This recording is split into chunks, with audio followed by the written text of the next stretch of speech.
De mi perfil, o sea, yendo, digamos, un poquito a la parte personal y profesional, bueno, pues me gusta mucho el emprendimiento, ¿no? El conocer cosas nuevas, conocer gente nueva y el poder ayudar también, ¿no? Igual que a mí me han ayudado en el pasado, ¿no? Ayudar, digamos, a estar donde estoy al día de hoy, ¿no? Pues también me gusta estar rodeado de gente joven, no tan joven, ¿no? Pero que tiene, digamos, ahí una parte importante de innovación, que le gusta hacer cosas nuevas, explorar nuevos mercados, nuevas tecnologías. Esa parte pues me gusta mucho, ¿no?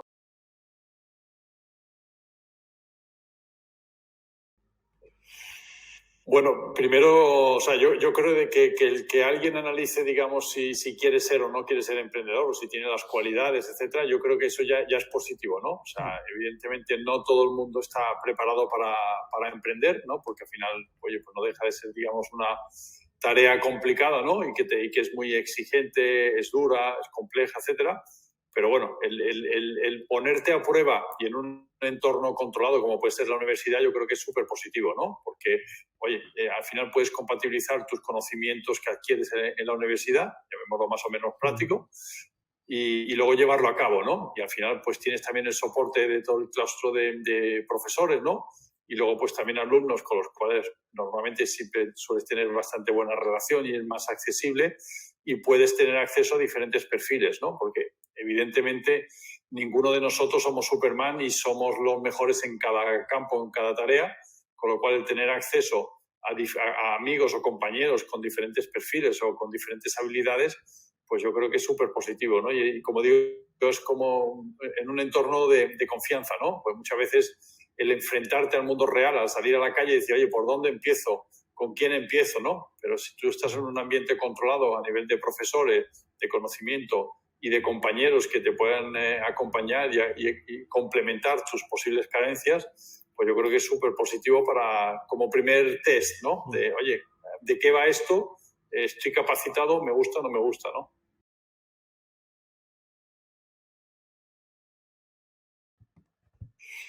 Pues mira, si comparamos, o sea, yo creo que el emprender por necesidad como tal, yo creo que no es un error. Otra cosa que tienes que también ser muy consciente pues eso, de tus habilidades, de tus posibilidades, de tus recursos, ¿no?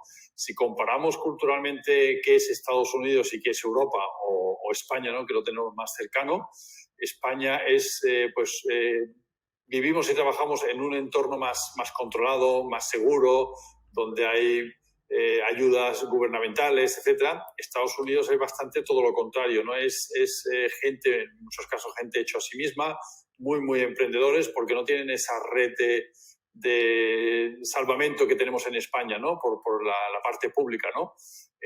Ahí ves cómo crece la economía estadounidense, porque al final son gente que se tiene que buscar la vida, o se la buscan o se la buscan, ¿no?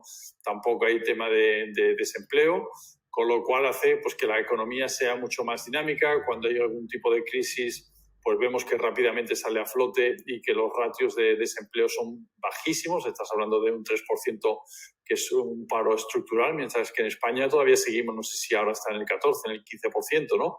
Y a nivel, digamos, de la gente joven recién licenciada, pues no sé si nos vamos al 40 o al 50%, que es una barbaridad, ¿no? Entonces, culturalmente hay grandes diferencias. Es cierto que España está cambiando mucho, ¿no? La imagen que hasta hace no mucho tiempo el empresario, el emprendedor tenía, pues yo creo que eso está cambiando porque todas las dinámicas están cambiando, ¿no? Ya el mundo emprendedor y la tecnología está haciendo o permitiendo a cualquiera, poco más o menos, ¿no? El tener acceso a muchas oportunidades y oportunidades que son escalables a nivel global, ¿no? Cosa que antes pues no era tan factible, ¿no? Había, digamos, en un entorno mucho más tradicional, más físico, ¿no? Entonces, esto está permitiendo que la gente joven, con más o menos recursos, digamos, tengan la oportunidad, por lo menos la ventana de oportunidad, ¿no? Con lo cual yo lo veo súper bueno y sea tanto por necesidad o por convicción, ¿no? Pero o sea, yo apostaría totalmente.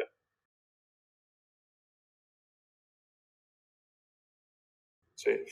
Yo creo que hay dos tipos de compañías, ¿no? Yo, por ejemplo, ahora estoy lanzando un neobanco que se llama Univo, que es un neobanco específico para el sector inmobiliario y concretamente para los administradores de fincas. Y nuestra solución es una solución demandada por el sector, ¿no? O sea, con lo cual Eso es una tipología, digamos, de startup, ¿no? Donde tú ves una necesidad que no está siendo cubierta pues, por la banca tradicional en este caso y que dices, oye, pues yo la voy a cubrir, ¿no? Pero realmente hay una necesidad. Y luego te encuentras otro tipo de startups, otro tipo de soluciones donde tú tienes una visión, ¿no? De que el mercado, o sea, algo que no está ocurriendo, ¿no? Y que, no sé, lo pongo un caso un poco extremo, el metaverso, ¿no?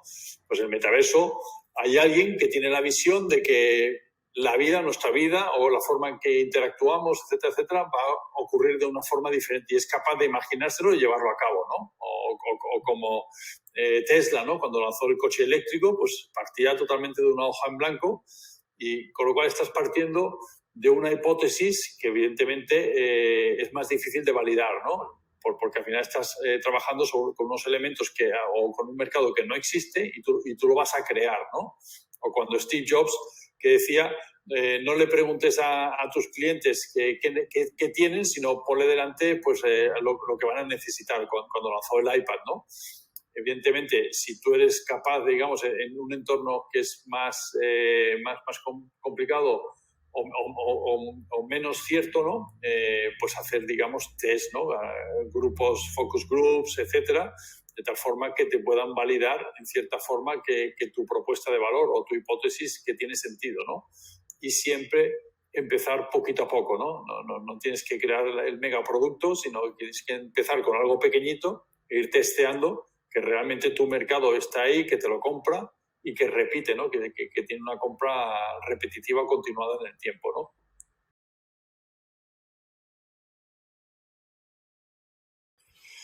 No he tenido experiencia directamente, pero lo veo, vamos, súper positivo, ¿no? Sobre todo para carreras o estudios técnicos, ¿no? Que le permiten, al final, estamos rodeados de tecnología por todos lados, ¿no?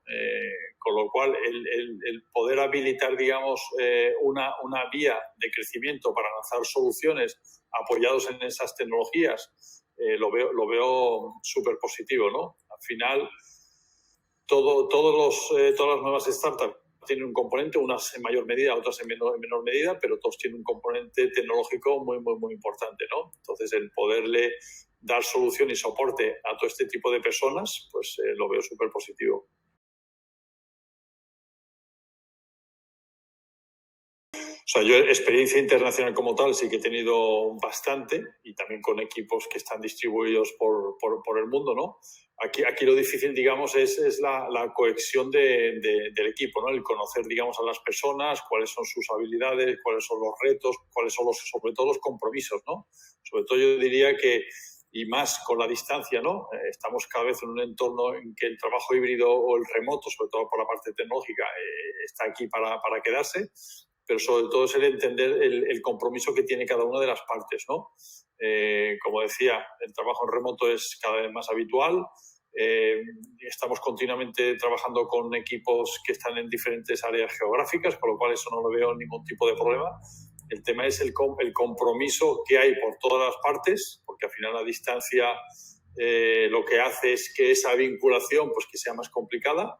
Entonces yo sobre todo pondría énfasis en esta parte. ¿El ser viable? Sí. El tema es la cohesión y el compromiso de todas partes, ¿no?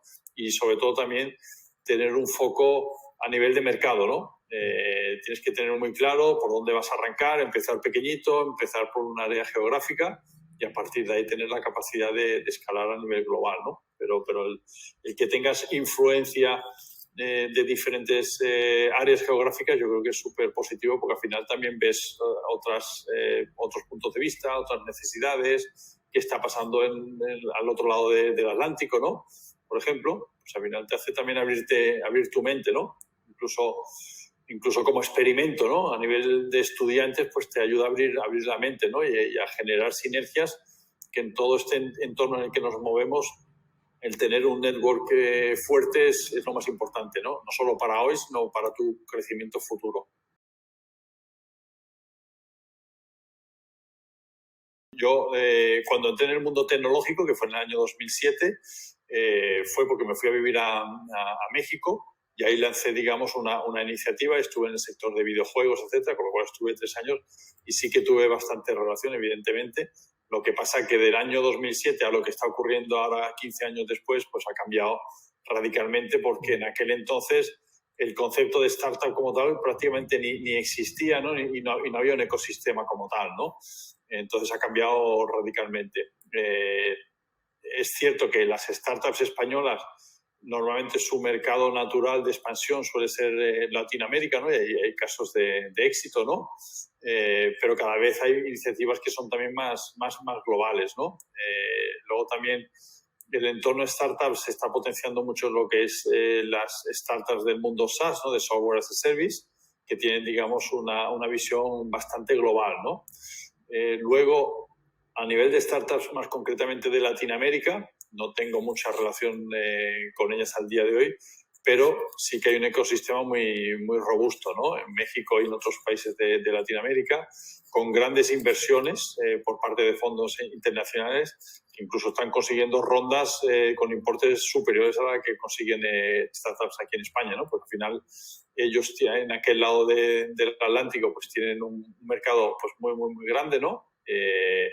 Y la verdad que están saliendo proyectos muy interesantes, y por otro lado están utilizando a España como plataforma de acceso al mercado europeo, ¿no? O sea, un salto natural para ellos es arrancar, digamos, su expansión internacional por España como primer piloto, y a partir de ahí salir hacia Europa, ¿no?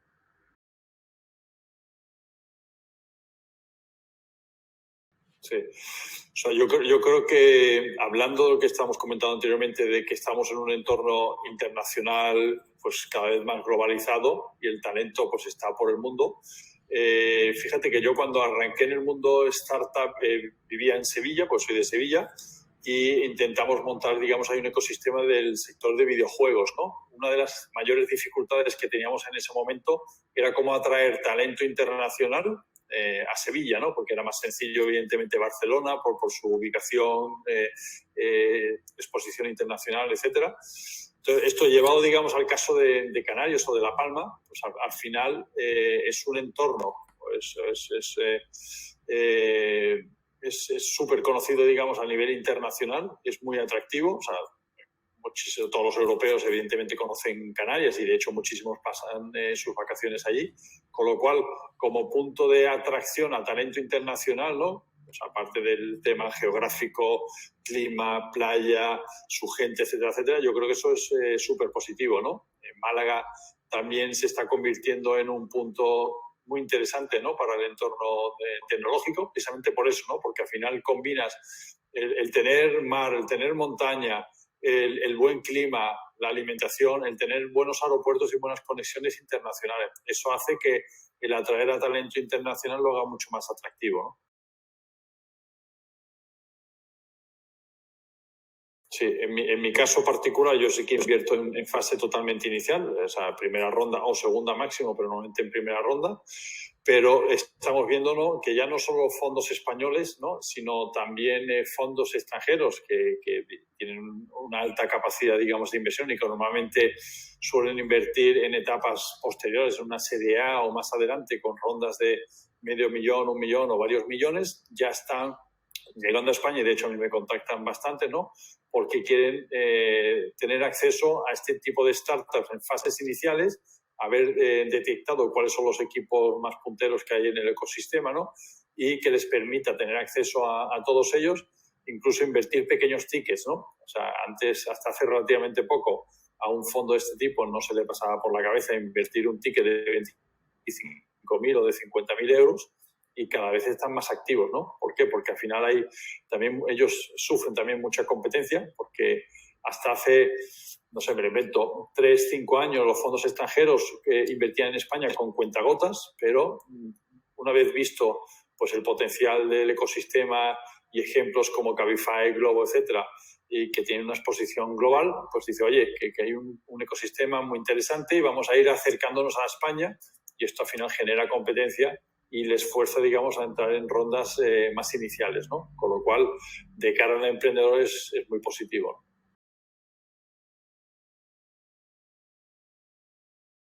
Sí, evidentemente al final un inversor normalmente lo que busca es minimizar el riesgo, ¿no? el riesgo dentro de la startup, que evidentemente es muy alto, ¿no? Contra tú más cerca estés, lo digo así para que sea gráfico, más cerca del PowerPoint y más lejano, digamos, del producto, o de haber lanzado, digamos, el producto al mercado y tener métricas, tu valoración es más baja, evidentemente, ¿no? Con lo cual, lo que tú seas capaz de acelerar y de conseguir en el menor tiempo posible, es decir, haber lanzado el producto y tener unas primeras métricas, vas a ser mucho más atractivo para un inversor y tu valoración también va a ser más alta, ¿no? Entonces, dependiendo de los recursos que tú tengas, pues tendrás que ver si tienes que empezar, digamos, a buscar financiación antes o después, ¿no? Por eso también a nivel de inversores hay diferentes etapas, ¿no? Inicialmente, en esa primera etapa hay lo que se llaman coloquialmente las 3 Fs, ¿no? De amigos, bueno, al final gente de tu entorno, ¿no? Familia, amigos, fundamentalmente que creen en ti como persona porque te conocen y tienen algún tipo de vínculo. Luego vienen los business angels, que ya es una inversión más profesional y gente normalmente del ecosistema emprendedor y que conoce las dinámicas y cómo funciona todo y que tiene también más visión a nivel de mercado y de producto. Y posteriormente ya te van entrando pues igual un family office, pues una familia que tiene suficientes recursos y que invierte o bien porque tiene algún vínculo con ese sector o porque simplemente le gusta invertir en startups, y luego a partir de ahí fondos que en diferentes etapas pues invierten más o menos, ¿no? Entonces, tú como emprendedor tienes que no quemarte y saber en qué etapa te encuentras y digamos, hablando con los diferentes niveles, ¿no? De inversores.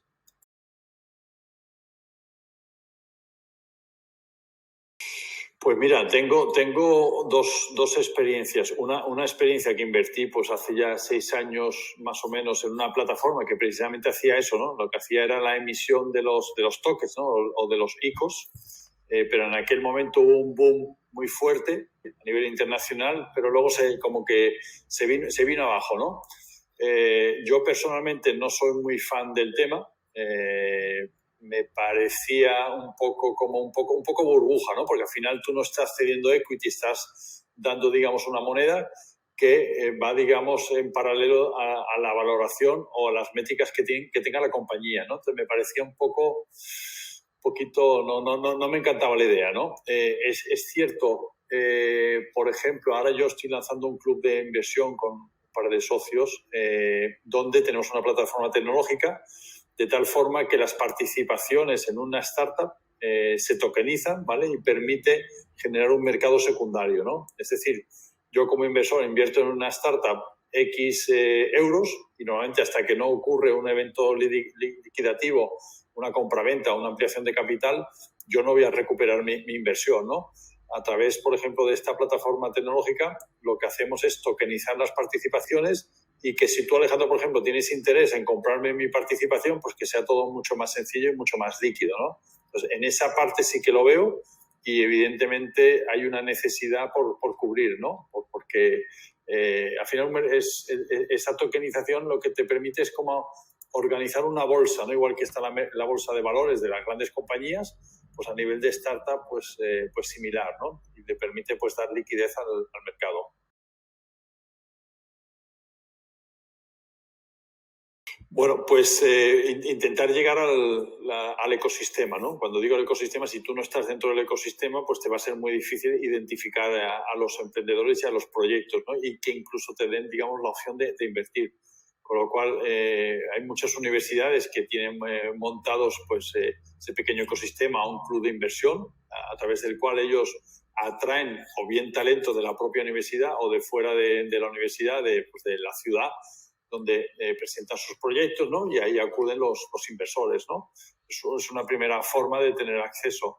Otra, pues si tú también tienes a alguien del entorno emprendedor, pues se van formando grupos, ¿no? Entonces, bueno, pues el irte uniendo de cierta forma a este tipo de grupos y que te vaya permitiendo pues el irte probando también, ¿no? El ir conociendo emprendedores, conociendo proyectos y un poco desarrollar, como digo yo, esa intuición, ¿no? Esa sensibilidad, porque al final una startup que está en una fase muy inicial, no hay ningún tipo de métricas y tú tienes que valorar, oye, yo miro los ojos a Alejandro y lo que me cuenta y el equipo y el compromiso y cómo veo el mercado. Entonces, al final todo eso hay mucha parte de intuición, ¿no? Entonces, esto es como un deporte, te vas entrenando y conforme estás más en forma, pues evidentemente tu opción de llegar a mejores proyectos y acertar, pues se agudiza, ¿no?